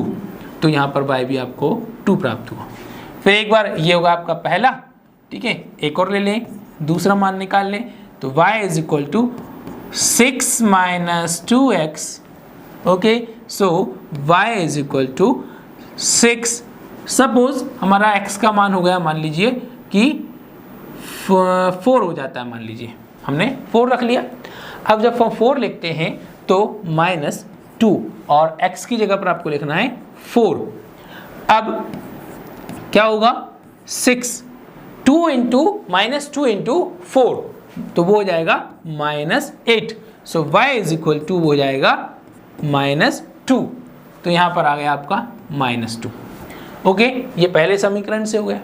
इसी प्रकार आप लिख लेंगे द्वितीय समीकरण लेने पर। ठीक है बच्चों, क्या लिखेंगे? द्वितीय समीकरण लेने पर। ठीक है, तो ध्यान रहे थोड़ा सा। अब समीकरण लिख ले पहले, 4x minus 2y minus 4 is equal to 0। ठीक है, तो पहले की तरह फिर से यहां पर एक बॉक्स बना लिया जाए। इस प्रकार से बॉक्स बना लेंगे, एक्स वाई लिख लेंगे दोनों में। अब क्या करना है, किसी भी एक धीरे धीरे, जिस तरह से हमने यहाँ वाई अकेला जोखा था, छोड़ा था, उसी प्रकार से यहाँ पर भी किसी एक को ले लेना है। तो यहाँ वाई वाला गुणा चर जो है माइनस में है, तो माइनस वाले को उस तरफ ले जाएं ताकि यहाँ पर चर जो है माइनस के रूप में ना बचे। ठीक है, इसलिए आप पहले इसको, तो आप कैसे लिखेंगे? 4x minus 2y is equal to, पहले हम -4 का पक्षांतर करेंगे, है ना। मैंने आपको पहले ही बताया था हमेशा कि सबसे पहले जो होता है अचर राशि को पक्षांतर किया जाता है, इसलिए हम पहले यहाँ पर 4 का पक्षांतर करेंगे। 4 पक्षांतर हो गया, उसके बाद आप इसका पक्षांतर करें तो 4x इज इक्वल टू 4, यहाँ पर माइनस में है तो ये प्लस में हो जाएगा। फिर बच्चा 4 का और पक्षांतर कर दें तो x is equal to 4 plus 2y upon 4। ठीक है बच्चों, अब आगे जो मान निकालेंगे, थोड़ा सा मैंने आपको क्या कहा, संख्याओं को इस प्रकार से सोचना है कि यहाँ पर हल करने पर मान जो है एक सरल पूर्णांक के रूप में आने चाहिए, भिन्न के रूप में नहीं आने चाहिए, दशमलव रूप में नहीं आने चाहिए। वहाँ आपको थोड़ा सा ग्राफ दर्शाने में थोड़ा सा आपकी गड़बड़ी हो सकती है, इसलिए आपको यहाँ पर क्या करना है, सिर्फ इस प्रकार से सोचें कि यहाँ पर हल करने पर उत्तर जो आपका आए, एक्स और वाई के जो भी मान आए वो पूर्णांक के रूप में आए। अब जैसे मान लो हम यहाँ पर रखते हैं, तो हमारा पहला आया x is equal to 4 plus 2y upon 4। अब आप यहाँ क्या रखेंगे, मान लीजिए y जो है आपका 2 रख लिया गया, 2 ले लिया गया, तो y जब आप 2 लेंगे तो हल करने पर आएगा 4 प्लस 2 और y की जगह पर ब्रैकेट में लिखा जाएगा, 2 लिखा जाएगा। y का मान हमने क्या सोचा, 2 सोचा। ठीक है, तो अपॉन 4।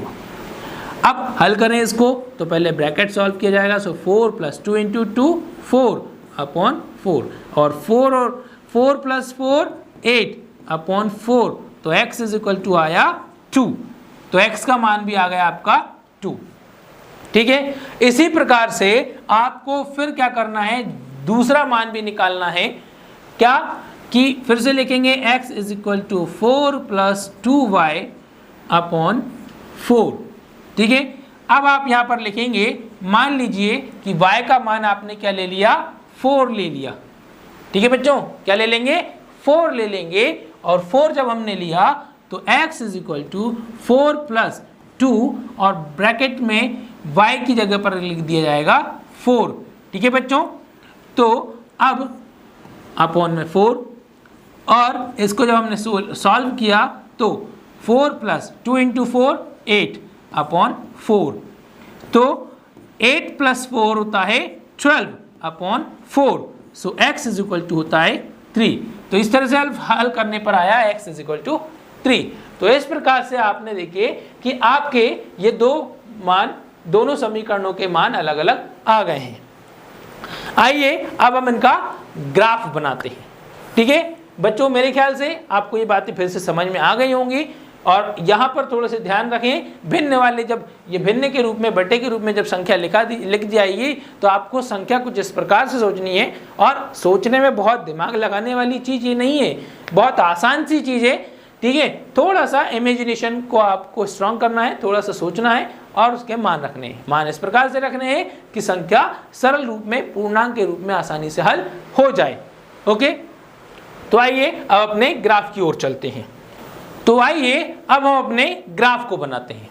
तो ग्राफ में इस तरह से हमने दोनों समीकरणों के हमने मान ये लिख लिए हैं। अब मानों को दर्शाएंगे, तो आप यहाँ देखिए x जो है इज इक्वल टू, x के सामने 2 दिख रहा है पहले मान में, और y के सामने भी 2, तो x का 2 ये आपका x अक्ष है, ये आपका y अक्ष है। ठीक है, दोनों प्लस की संख्या है, तो x की प्लस की संख्या आपको यहाँ पर दिखाई दे रही है ये, और y की प्लस की संख्या आपको दिखाई दे रही है ये। तो यहाँ से हम चलेंगे तो कहाँ पर जाकर मिलेंगे, x और y। ठीक है, देखिए यहाँ पर ये x के सामने भी 2 और y के सामने भी 2, तो इससे आपको ये बिंदु मिलता है। अब दूसरा देखें, x जो है 4 और y है जो है -2, तो x4 देखें तो x4 ये है। ठीक है, आपको यहाँ पर x4 दिखाई दे रहा होगा। दूसरा y -2 है, तो y -2 नीचे की ओर है, तो 4 से हम सीधा हम सामने जाकर रुकेंगे -2 के सामने। ठीक है, इस प्रकार से ये दोनों बिंदु आ गए। अब आप फिर वही स्केल की मदद से, क्योंकि पहले क्या करना है, ये दर्शाने से पहले आपको क्या करना है, इन दोनों बिंदुओं को आपस में स्केल की मदद से इसे मिला देना है। ठीक है बच्चों, इस प्रकार से आप दोनों को मिला देंगे।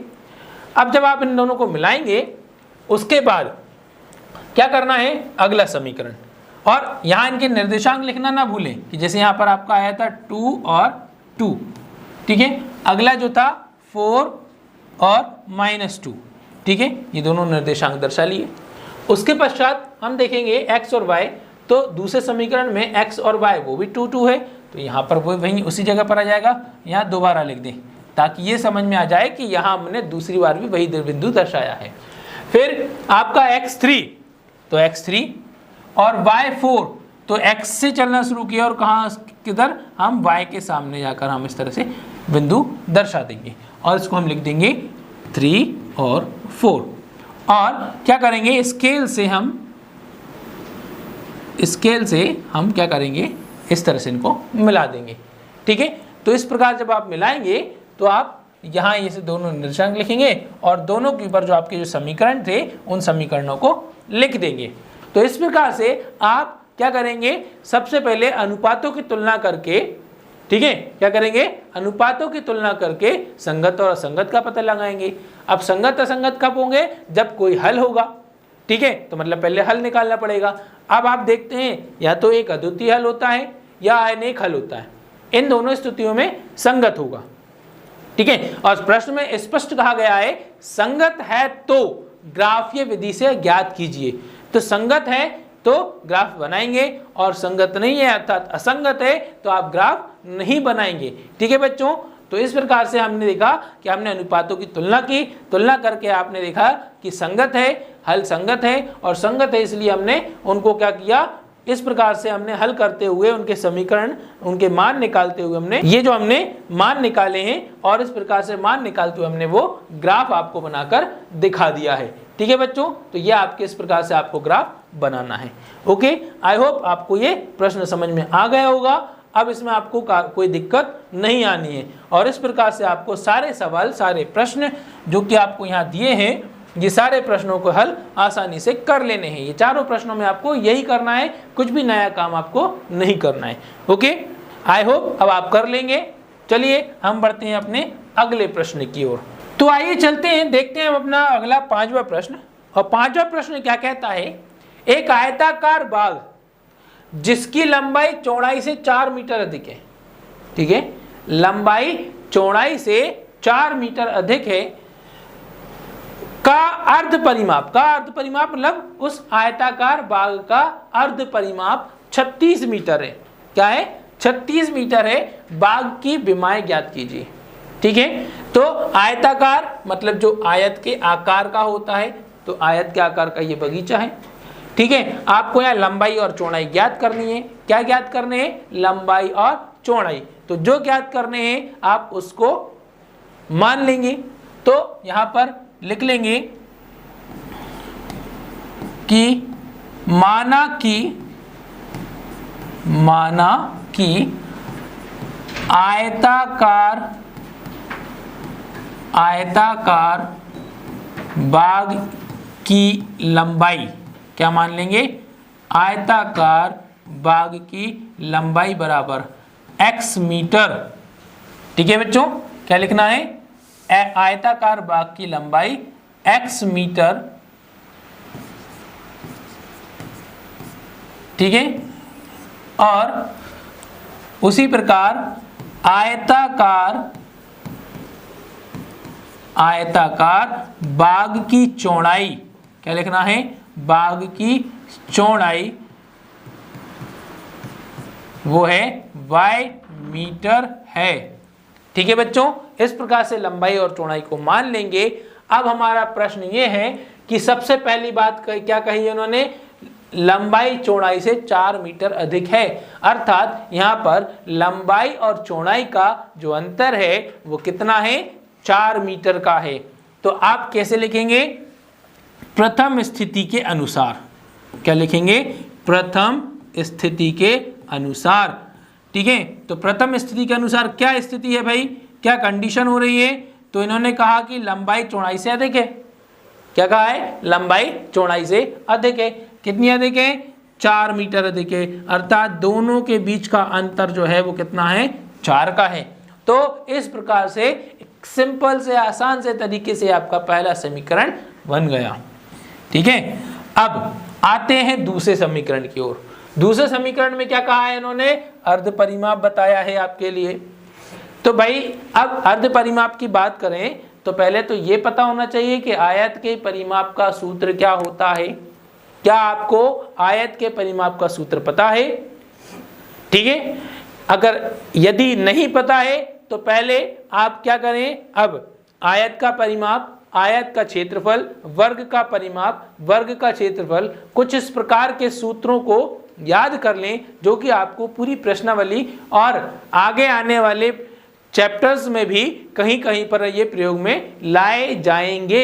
इसलिए ये सूत्र याद कर लें, ये ना सोचें कि ये छोटी सी क्लास के सूत्र हैं, इनकी आवश्यकता नहीं पड़ेगी। तो पूरी 10th की बुक में आपको इनकी आवश्यकता कहीं ना कहीं पढ़ने वाली है।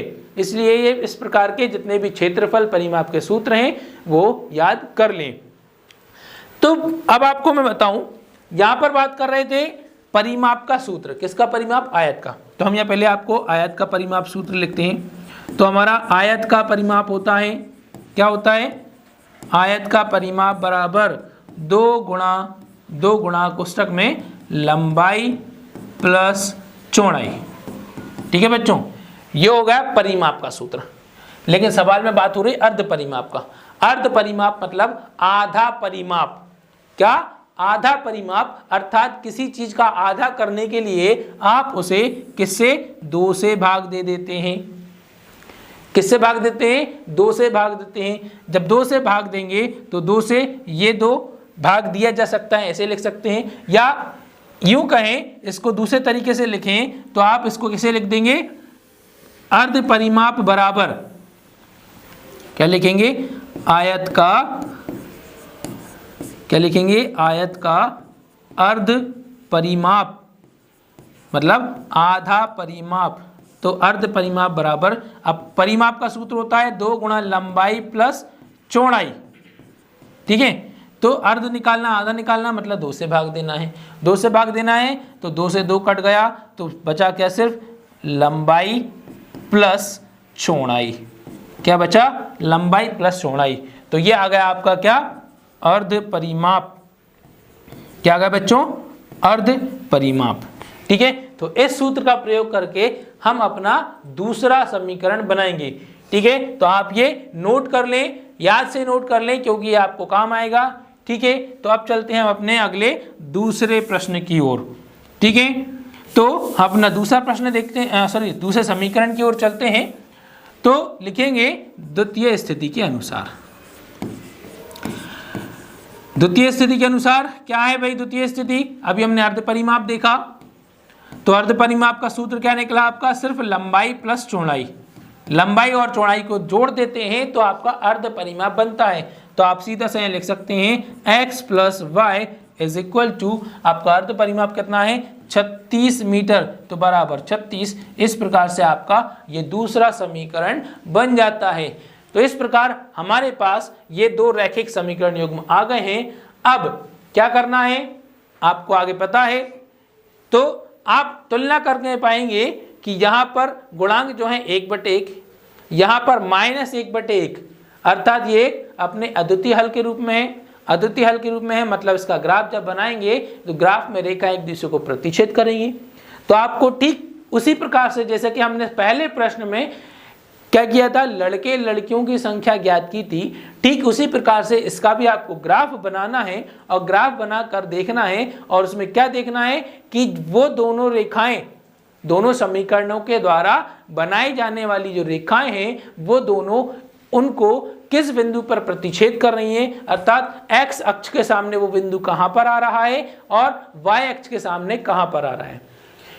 ये कह सकते हैं कि x अक्ष पर जिसके सामने आ रहा है वो आपकी क्या बताएगा, आपकी लंबाई को बताएगा।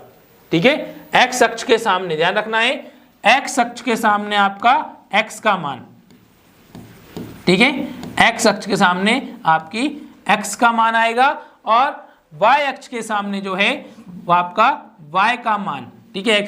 x अक्ष के सामने आपकी लंबाई लिखी रहेगी, मतलब लंबाई आ जाएगी और y अक्ष के सामने जो आएगा वो आपकी चौड़ाई को दर्शाएगा। क्या दर्शाएगा बच्चों, चौड़ाई को दर्शाएगा। आई होप अब आप ये सवाल बिल्कुल आसानी से कर सकते हैं क्योंकि हमने दो ग्राफ बनाकर देख लिए हैं, दोनों को में बहुत आसानी से आपने निर्देशांकों को दर्शाए, ठीक है, और निर्देशांकों के आधार पर एक्स वाई के मान ज्ञात किए। तो यहाँ पर भी आप उन ग्राफ विधि से, क्योंकि आपको बोर्ड एग्जाम में आपको ग्राफ बनाने के लिए दिया जा सकता है और एक्स वाई के मान ज्ञात करने के लिए दिए ही जाएंगे, ठीक है। तो इस प्रकार से आप एक्स वाई के मान बता सकते हैं। आई होप आपको ये सारी बातें अच्छे से समझ में आ गई होंगी। तो बच्चों अब हम आते हैं अपने अगले छठवें प्रश्न पर। तो हमारा छठवां प्रश्न क्या कहता है, देखते हैं। एक रैखिक समीकरण 2x + 3y - 8 = 0 दी गई है। दो चरों में एक ऐसी और रैखिक समीकरण लिखिए। एक और लिखना है, ठीक है बच्चों, एक और रैखिक समीकरण लिखिए ताकि प्राप्त युग्म का ज्यामितीय निरूपण जैसा कि, अब जैसा कि आगे क्या, कैसा, प्रतिच्छेद करती रेखाएं हों, समांतर रेखाएं हों और समपाती रेखाएं हों। तो आपको एक और ऐसा समीकरण लिखना है जो इन तीन स्थितियों को सिद्ध करता हो, ठीक है बच्चों। तो आइए हम देखते हैं कि किस प्रकार से हल होगा, ठीक है। तो जब आप पहली स्थिति क्या कह रहे हैं कि प्रतिच्छेद करती रेखाएं हों। अब प्रतिच्छेद करती रेखाएं हों तो पहले हमारा समीकरण देख लिए, क्या लिखा है, 2x + 3y - 8 = 0। अब रेखाएं प्रतिच्छेद करती हों तो प्रतिच्छेद कब करती हैं, जब एक अद्वितीय हल की स्थिति होती है, ठीक है। कब, जब एक अद्वितीय हल की स्थिति होती है। तो हम लिखेंगे एक अद्वितीय हल की स्थिति में, क्या लिखेंगे, एक अद्वितीय हल की स्थिति, ठीक है। तो एक अद्वितीय हल की स्थिति क्या कहती है कि वो क्या है, A1/A2 बराबर नहीं है V1/B2 के, ठीक है। तो जब ये स्थिति को निर्धारित करने के लिए आप यहाँ देखें कि यहाँ है आपके 2x + 3y - 8, तो आपको आपकी कल्पना के आधार पर कोई भी ऐसा समीकरण लिख देना है जो इस स्थिति को साबित करता हो। तो जैसे आप यहाँ लिख सकते हैं, तो हमारा समीकरण, तो समीकरण या तो रैखिक समीकरण, एक और अन्य रैखिक समीकरण क्या है, रैखिक समीकरण आप लिख सकते हैं 5x + 2y - 9 = 0 है, ठीक है।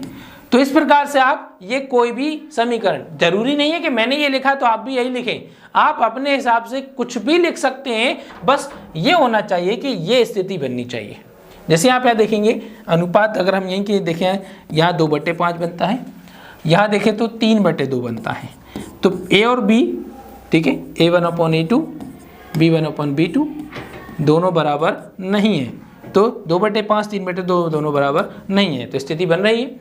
तो इस स्थिति ये प्रतिच्छेदी रेखाएं करती हों, अर्थात अद्वितीय हल और अद्वितीय हल की स्थिति में आप ये समीकरण लिख सकते हैं, ठीक है बच्चों। तो अब इसी प्रकार से आपको यहाँ पर इन्होंने कहा है कि दूसरा क्या क्या है, समांतर रेखाएं हों। अब समांतर रेखाएं कब होंगी, जब कोई हल नहीं की स्थिति बनती है।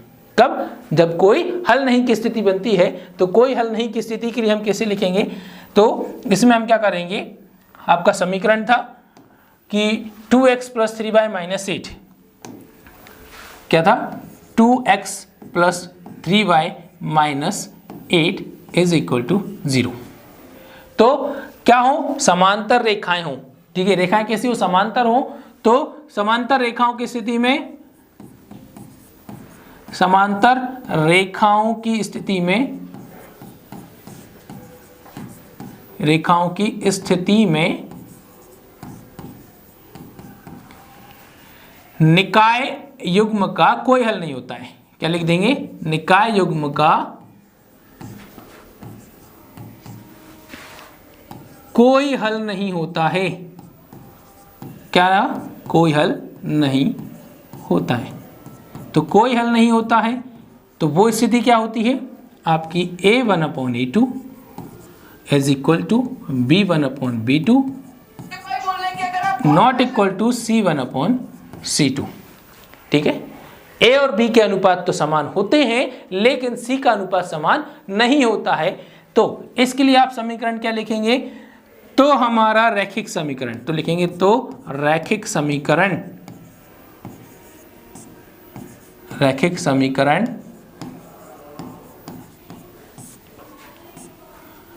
तो अब यहां a और b बराबर होने चाहिए, तो आप ऐसे लिख सकते हैं 4x प्लस 6y। तो अब यहां इनके अनुपात तो बनना है बराबर, लेकिन ये बराबर नहीं होना चाहिए, तो आप लिख सकते हैं प्लस 9 इज इक्वल टू 0। ठीक है, तो इस तरह से आपका ये वाला उदाहरण आप इसमें लिख सकते हैं। क्या लिखेंगे, 4x plus 6y plus 9 is equal to 0। देखो मैं आपको तुलना करके बता दूं कैसे।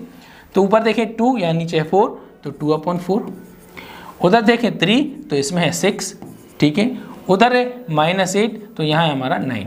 अनुपातों की तुलना करें, 2 कम 2, 2 दूनी 4, 3 कम 3, 3 दूनी 6, और यहाँ अपने निम्नतम रूप में है तो a 1/2 1/2 यहाँ दोनों इक्वल हैं, लेकिन -8/9 इक्वल नहीं है। तो ये क्या बन रही है आपकी, ये वाली स्थिति बन रही है। ठीक है, तो इस तरह से आप इसको ये तुलना करके भी देख सकते हैं। तो ये बन गई हमारी दूसरा पूछा उन्होंने समांतर रेखाओं की स्थिति में वो। तीसरा उन्होंने पूछा है क्या, अनेक हल या संपाती रेखा, संपाती रेखा में। अब संपाती रेखा में क्या होता है, अपरिमित रूप से अनेक हल की स्थिति में संपाती रेखा होती है। ठीक है, तो संपाती रेखा ये आपका दूसरा हो गया, ये आपका तीसरा। तो तीसरे के लिए जब लिखेंगे संपाती रेखाओं की स्थिति में, संपाती रेखाओं की स्थिति में निकाय युग्म का, निकाय युग्म के लिए कौन से हल, अनेक हल होते हैं। क्या होते हैं, अनेक हल होते हैं। क्या होते हैं बच्चों, अनेक हल होते हैं।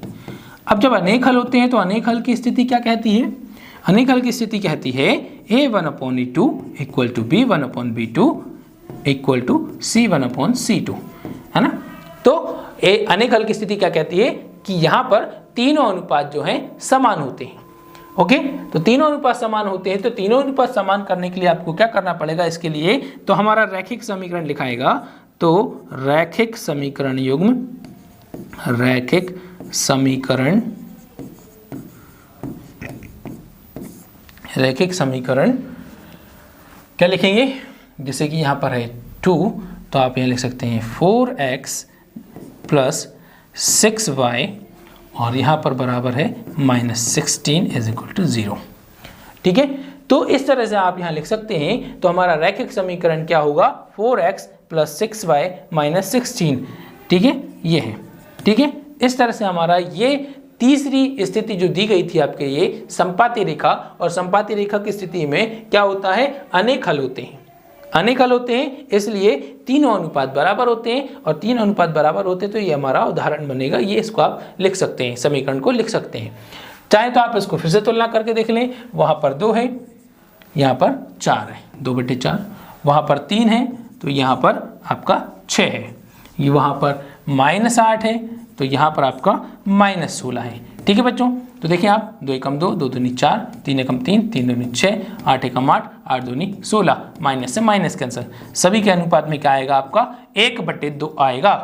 इस प्रकार से आप तीनों स्थितियों में आप कोई भी उदाहरण अपनी कल्पना के आधार पर, अपने सोच के आधार पर आप कोई भी उदाहरण इसमें लिख सकते हैं। बहुत आसान सवाल, ठीक है बच्चों। तो आई होप ये आपको समझ में तो आ ही गया होगा, क्योंकि इसमें आपको दिमाग बिल्कुल भी नहीं लगाना है, सिर्फ आपको तुलना के आधार पर इनको बना देना है, कोई भी समीकरण लिख देना है। ओके, चलिए तो अब हम चलते हैं अपने अगले प्रश्न की ओर, अगला और अंतिम प्रश्न। ठीक है बच्चों, तो क्या है, इसमें आपके सवाल काफ़ी ज़्यादा हैं और काफ़ी ज़्यादा के साथ साथ सभी में आपको बहुत सारे काम करने हैं, इसलिए थोड़ा सा आपको समय लगेगा, थोड़ा सा पेशेंस रखें। और अपना अंतिम सवाल है ये। अब अंतिम सवाल क्या कहता है, समीकरणों x - y + 1 = 0 और 3x + 2y - 12 = 0 का ग्राफ खींचिए। फिर से क्या करना है, ग्राफ खींचना है। ग्राफ खींचिए x अक्ष और इन रेखाओं से बने, किससे, x अक्ष और इन रेखाओं से बने त्रिभुज के शीर्षों के निर्देशांक ज्ञात कीजिए। क्या करना है, जो त्रिभुज जब बनेगा इस प्रकार से, जब उस ग्राफ में ये त्रिभुज बनेगा, उसके जो शीर्ष आएंगे, ये जो शीर्ष बनेंगे, ये शीर्ष हैं, इनके निर्देशांक ज्ञात कीजिए और त्रिभुजाकार पटल को छायांकित कीजिए। मतलब उसको आपको क्या करना है, छायांकित करना है इस तरह से, ठीक है, भरना है उसको पेंसिल से, या ठीक है, तो इस तरह से आपको ये करना है।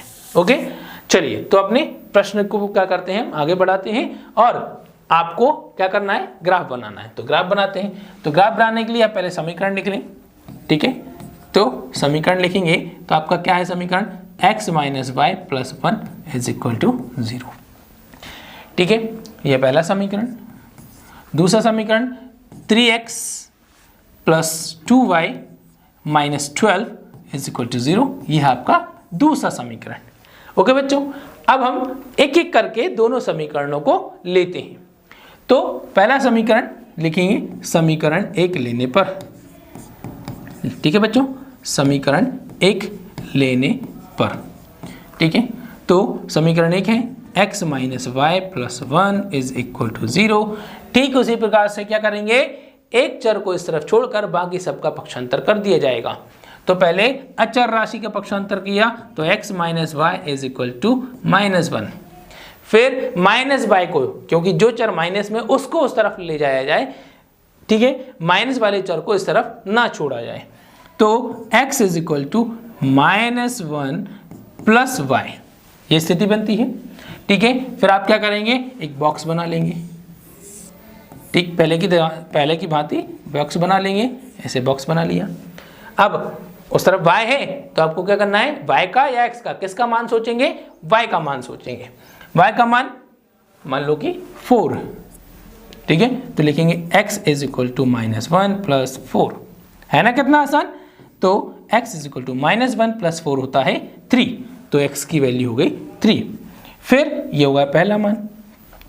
दूसरा मान निकालेंगे तो x = -1 + y। अब यहाँ पर y का मान फिर क्या रखेंगे, मान लीजिए कि 6 रख देते हैं। तो x = -1 प्लस y की जगह पर आप लिख दिए 6, तो x = -1 + 6 क्या होता है, 5, तो आपने लिख दिया 5। तो इस प्रकार से कितनी आसानी से, जो कि अपन पहले भी समझ चुके हैं और आपको समझ में आ भी गया है, तो इतनी आसानी से आप इसको हल कर देंगे। अब जिस प्रकार से पहला समीकरण लिया था उसी प्रकार से दूसरा समीकरण लेंगे। तो लिखेंगे समीकरण, नीचे की तरफ लिखना है, यहाँ बोर्ड में जगह के कारण मैं आपको साइड में लिख कर दिखा रहा हूँ। आप जब भी बोर्ड एग्जाम की कॉपी में सॉल्व करेंगे तो आपको क्या करना है, स्टेप बाय स्टेप नीचे की तरफ चलती हैं। तो पहले ये सॉल्व कर लिया, उसके नीचे दूसरा समीकरण को हल करना है, ठीक है। तो हम लिखेंगे समीकरण 2 लेने पर, ठीक है बच्चों, समीकरण 2 लेने पर। तो दूसरा समीकरण लिखा जाए तो क्या है आपका, 3x + 2y - 12 = 0, ठीक है। तो अब फिर वही सबसे पहले किसका पक्षांतर, अचर राशि का। तो ओके, अचर राशि का पक्षांतर करते हैं, 3x + 2y = 12। ओके, फिर आप क्या करें, किसी भी x वाले चर का या y वाले का किसी का भी पक्षांतर कर सकते हैं। तो हम मान लीजिए कि x का कर देते हैं। तो यहाँ पर बचा आपका 2y = 12, ये यहाँ पर प्लस में था, इस तरफ आकर माइनस में हो जाएगा। अब 2 का पक्षांतर करते हैं तो y is equal to 12 minus 3x upon 2, ये 2 डिवाइड में चला गया। ठीक है बच्चों, अब क्या करना है, जिस प्रकार से हमने ये किए थे फिर से एक बॉक्स बनाएंगे इस समीकरण के लिए। ठीक है, ये बॉक्स बनाया, x y लिखें। अब यहाँ पर आपका उस तरफ क्या है, x है, इसलिए आपको किसके मान सोचने हैं, x के मान सोचने हैं। और इस प्रकार से सोचने हैं कि हल करने पर पूर्णांक में आंसर आना चाहिए। मान लीजिए कि आपने x सोचा 2, क्या लिखा x 2 लिखा, तो जब x 2 लिखेंगे तो हमारा क्या होगा कि y is equal to 12 minus 3 और x के मान को ब्रैकेट में रख दिया। ठीक है, तो ये लिखा, तो 12 माइनस 3 इंटू 2 6 अपॉन 2। ओके, तो y is equal to 12 minus 6 upon 2, तो y इज इक्वल टू होता है 3। ठीक है, तो बच्चों क्या हुआ, y का मान कितना आया, 3 आया, तो y की वैल्यू हो गई 3। फिर एक और आंसर सेकेंड वैल्यू निकालेंगी, तो सेकेंड वैल्यू निकालने के लिए फिर से हम लिखें कि y is equal to 12 minus 3x upon 2। भैया मान रखने से पहले आपको पूरा समीकरण लिखना है, उसके बाद मान रखने हैं। ठीक है, अब मान लीजिए आप यहाँ लिख देते हैं 4 रख लेते हैं। ठीक है, तो x 4 रखते हैं तो y बराबर जो होगा 12 माइनस 3 और x की वैल्यू हो गई 4। ठीक है, तो 4 रख दिया गया अपॉन 2। अब सॉल्व करते हैं तो y is equal to 12, 3 into 4 minus 12 upon 2, तो y is equal to 12 minus 12 0 upon 2, अर्थात y क्या हो गया, 0 हो गया। ठीक है, तो इस तरह से y का मान आपका आ गया 0। क्या आ गया बच्चों, 0 आ गया। तो इस प्रकार से हमारे ये दोनों समीकरणों के मान निकल गए। ठीक है, अब दोनों समीकरणों के निर्देशांक हमने जो ज्ञात कर लिए, अब इन निर्देशांकों को हम क्या करेंगे, ग्राफ पर दर्शाएंगे। तो आइए ग्राफ पर दर्शाते हैं। तो ग्राफ पर हम क्या करें, पहले हम अपने मान लिख लेते हैं, 2 3 और 4 और 0। इस प्रकार से आपने इस समीकरण के लिए यहाँ पर आपने जो दोनों समीकरणों के लिए आपने x y के विभिन्न विभिन्न निर्देशांक ज्ञात कर लिए थे। अब निर्देशांक ज्ञात करने के बाद अब उन निर्देशांकों को हम ग्राफ पर दर्शाते हैं। तो आप यहाँ देखते हैं कि x बराबर 3 है, x बराबर ये 3 लिखा हुआ है, ये x पर 3 और y पर 4। तो यहाँ से चलना शुरू करें तो और x का 3 और y का 4। तो हम क्या करेंगे, अब थोड़ा सा आपको यहाँ आगे पीछे हो सकता है क्योंकि यहाँ ग्राफ कॉपी तो है नहीं। ठीक है, तो आप थोड़ा सा मैनेज कर लें। तो इस तरह से 3 और 4, ये y के सामने 4 और 3 के सामने x के सामने 3, तो ये हो गया आपका 3 और 4। फिर x5, तो ये है आपका x5 और y6, x5 y6 यहाँ से चलना शुरू किए तो वो 6 के सामने जाकर इस तरह से बना दिए। तो इसको आप लिख देंगे y5 और 6। ठीक है, फिर रूलर की हेल्प से आप क्या करेंगे, इन दोनों को मिला लेंगे। दोनों बिंदुओं को आप यहां पर, दोनों बिंदुओं को आप आपस में मिला दें। ठीक है,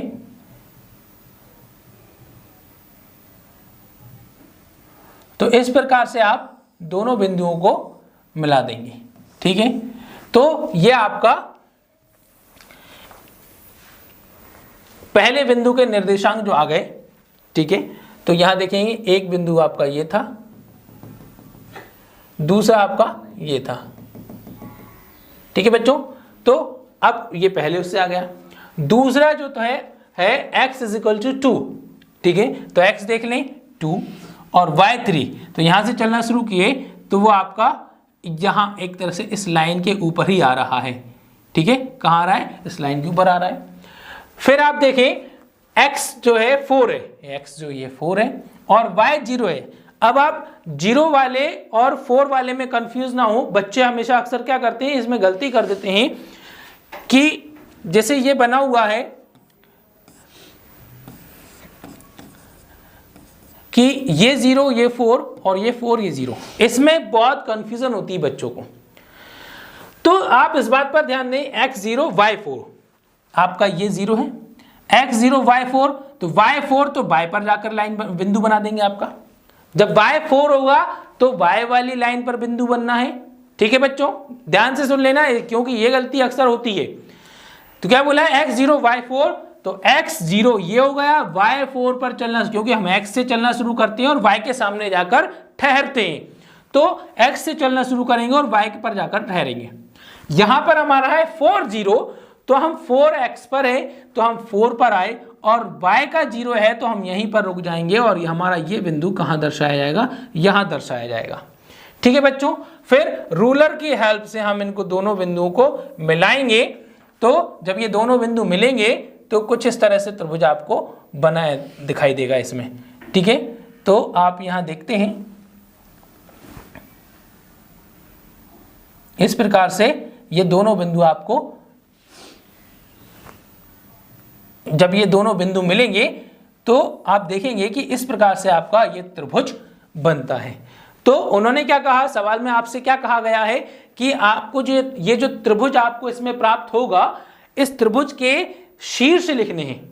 ठीक है बच्चों, क्या लिखने हैं, त्रिभुज के शीर्ष लिखने हैं। तो जब आप शीर्ष लिखेंगे तो ये जो बिंदु, ये दोनों जहां पर जो एक दूसरे को प्रतिच्छेद कर रहे हैं, वो देखें कि वो कहां पर प्रतिच्छेद कर रहे हैं। तो यहां से देखें 2 और यहां से देखें तो 3, तो यहां एक दूसरे को 2 और 3 पर प्रतिच्छेद कर रहे हैं। ठीक है बच्चों, तो पहला शीर्ष ये हो गया।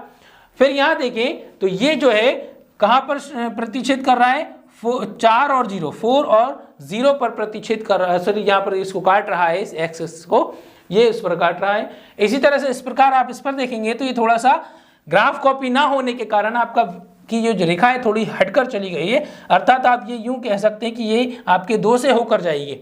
अगला शीर्ष, क्योंकि ये आपका त्रिभुज जो बन रहा है यहां से यहां तक, ये पूरा इस प्रकार से ये त्रिभुज बन रहा है। ठीक है बच्चों, इस प्रकार से ये त्रिभुज आपका बन रहा है, आपको प्राप्त हो रहा है। तो ये शीर्ष जो आएगा आपका लगभग 2 के ऊपर आएगा।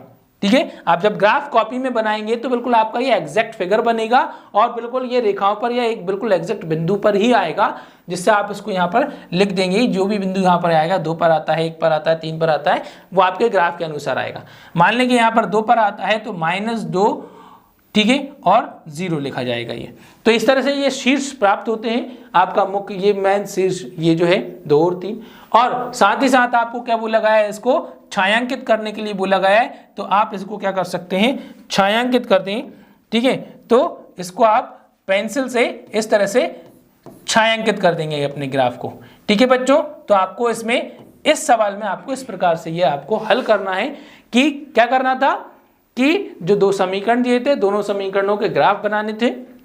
ग्राफ बनाकर आपको जो भी शीर्ष आपको यहाँ पर एक्स वाई के निर्देशांक प्राप्त हो रहे हैं, निर्देशांकों को आपको ग्राफ में दर्शाना है, और ग्राफ में जो त्रिभुज आपको दोनों रेखाओं के द्वारा प्रतिच्छेद करने पर एक्स अक्ष पर जो त्रिभुज प्राप्त हो रहा है उसके शीर्ष बिंदु प्राप्त करने थे।